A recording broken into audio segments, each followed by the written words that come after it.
Oh, this live?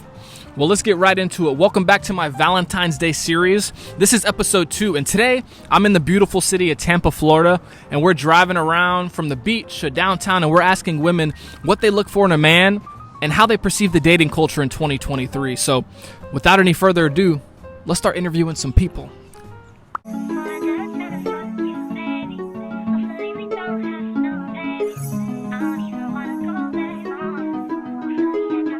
All right, so what was your name?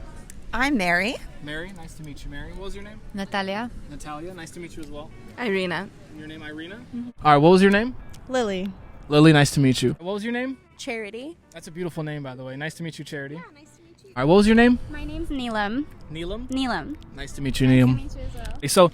So, Valentine's Day is coming up, right? So my question for you is, how do you perceive the dating culture in 2023? And also, how has it changed over the years? Well, it is definitely more disconnected than it used to be. Mm-hmm. I think it's great that we're finally out of the house again and we can meet people on the beach. Yeah? Yeah. A beautiful thing. Of course, how about you? Passive. I feel like maybe because there's more options. There was a period where it was very passive. I feel like we're starting to reignite now after COVID and engage a little more. So that's 2023. It's not like they show it in the movies. It's a hit or miss. Yeah. It's a loaded question, honestly. I feel like everything has changed, especially like over the years. You used to see kind of like old time. It was a little bit more slow and I feel like romanticized, but now it's kind of like a lot of stuff's coming to light and we can't just brush it under the rug, so you kind of have to change with it. Mm-hmm. I think today's dating culture, I don't want to describe it as dangerous, mm-hmm. but like it's just very different. It's like you have to know what you're looking for and what you're going out for and have those kind of boundaries preset in my head, because I feel like it's just too easy to get swept up in the flow of things. 100%. That's a really good question. Lack of true intimacy, honestly. I think dating culture, as I've experienced pre everything I went through, it's all about hooking up. It's all about hooking up. It's like if you don't have a sexual connection with someone, like what's the point in wasting your time with them? So I think it's very shallow. It's very shallow. It doesn't get very deep. It doesn't reach real intimacy, true intimacy that could last through, let's say, hard times, you know, when real life hits, when real hard things come. When everything's built on such a shallow reasoning, you don't usually last the storms. Yeah. In my opinion, the dating culture is very confused. I feel like people in our generation are focused on the wrong things, like hookup culture. They don't understand the exchange of energy. You can exchange energy, sex and love and passion. That's a beautiful thing, but it's special, you know? So I think a lot of people nowadays think sex is just a tool to run from feelings, but it's actually a passionate thing, and you should only be involved with someone if they understand you, you trust them. I personally practice celibacy, and I think I will forever until I find somebody that's able to meet me at that level. Back in the day, I think maybe people were more loyal, they were more in tune with values, and nowadays people are just so fake, you know, it's hard to find genuine people, so I don't know, they treat people like they're dispensable maybe, and I don't think it looks good out there. So I suggest that people, if you're dating, you know, you're not finding what you're looking for, you have to work on yourself, be your best self, and then you would attract your best partner. What are some key red flags to point out in a man? Like, if you're gonna date a guy, what's some big red flags? Like, what's a no-no, basically? Still lives at home. Yeah. Yeah. Wait, Like, what age? oh, true. Okay. Yeah. 30.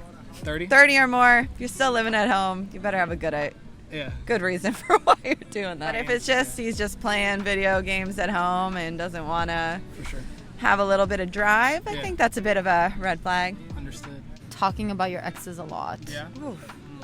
Referencing your past or recent relationships, and you know. That means they're still stuck on their yes. They're talking about it, so yes. It's like I feel for them, but. Yeah. How about you? So if you're out on a date, pay attention to how they treat their waiter. You know, it shows a lot about somebody has nothing to offer you, what they treat the person like. To me, I would say things like moving a little too fast, or if they don't really have preset boundaries, they're just kind of like, I'm just good with anything. That usually tells me like you probably haven't really thought very much into this, so you don't really know what you're looking for, and that can get messy. Totally. Okay, and this goes for guys and girls. I've seen a lot of men say that women call men narcissists because they hate men or they're anti-men or whatever, but really narcissism is something that you will find in men and women, and it is a huge issue that we have in this world today. I think a huge red flag for if someone is a narcissist is, can they admit their own fault? Honestly, if you find yourself in a relationship, let's say you've been hurt by what they said or you've been hurt by what they did, and you bring it up to them, if they refuse to show ownership for it, and I don't mean like a lot of narcissists, they have a great strategy and they can apologize without taking on responsibility. Well, I'm sorry you feel that way, or I didn't realize I did that to you, or etc. But if somebody can say, I messed up, I'm so sorry that I did that to you, how can I fix it? That's what you need to look for. If your partner or the person you're dating cannot admit their fault, and then consequently like, how can I make it better? Run, girl, run, guy. Wrong relationship, you're just setting yourself up for heartbreak. But red flags to me would be, I don't know, I don't date, but if I was gonna date, red flags would be like social media. Like, I don't really like a lot of like Facebook or whatever. I don't care about that. So people that care how they're perceived on Facebook or Instagram, that's weird to me. It's like, why do you care what everybody thinks of you? You shouldn't be out there showing off. You should be happy with what you have. You don't need to be on social media. Another red flag is like people that can't communicate. Like, you should be able to communicate. It's a basic human trait. It's not asking a lot. It's human decency. It's the basics. For sure. I think a lot of people nowadays like kick things under the rug, and like problems that they have, whether it's in themselves and relationships, they'll just kind of put a band-aid over it, kick it under the rug. That's and so it's good to talk. And I think like a lot of people are like looking for people to fix things within themselves. You're looking for a person for your own self-need. You're not looking for a person because you want to like enjoy life with them or anything. You're looking to fill voids within yourself, and that's sad. It is sad. Dating sucks. Yeah. The final question is, what do you look for? What are the qualities you look for in a man? I think I'm looking for a real partner. It doesn't necessarily have to show up in one way, but we have to bounce back off of each other. I personally live a pretty active life, so it'd be great if he did as well.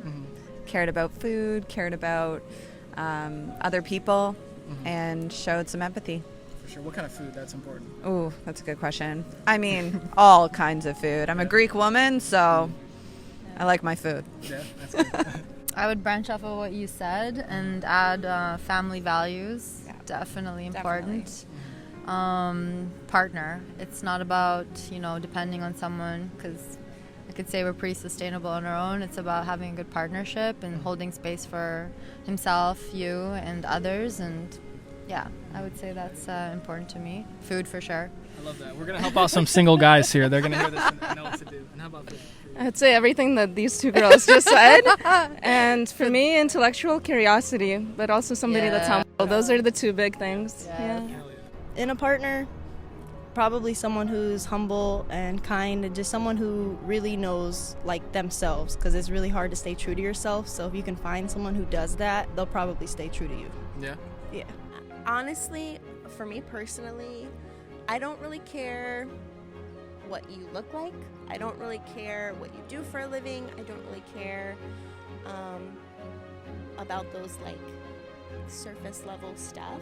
For me personally, because of everything I've been through and just the process that I've come to healing myself and loving myself, I'm looking for someone who can love me and respect me for everything that I have to offer, and can lovingly help me be better, because I want to be better. I want to be the best version that I can be. And someone who can lovingly guide me to that place and encourage me to that place and help me get to that place without making me feel less than or unworthy. That's what I'm looking for. That's so amazing. I would look for someone that's loyal. I want somebody that I can trust. So I wouldn't look for, I wouldn't per se look at them for anything physical. You know, I would look more into your soul, like who are you, like your integrity, your morals. Those are the things I would look for in my ideal partner. And it's like, I want to know who you are, like when nobody's around. You know, I don't care who you are when you're in front of people. Who are you when you're alone? That's what I'm interested in.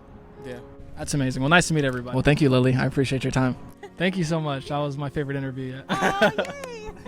Well, I love that. Well, thank you so much for giving me your time. I appreciate it.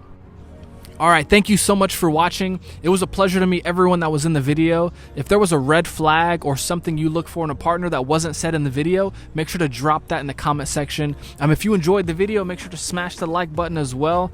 I will be uploading every Sunday at 10 a.m. from here on out. Also, if there's any interview questions that you would love for me to ask on the streets, drop that in the comment section as well. And I will see you in the next interview.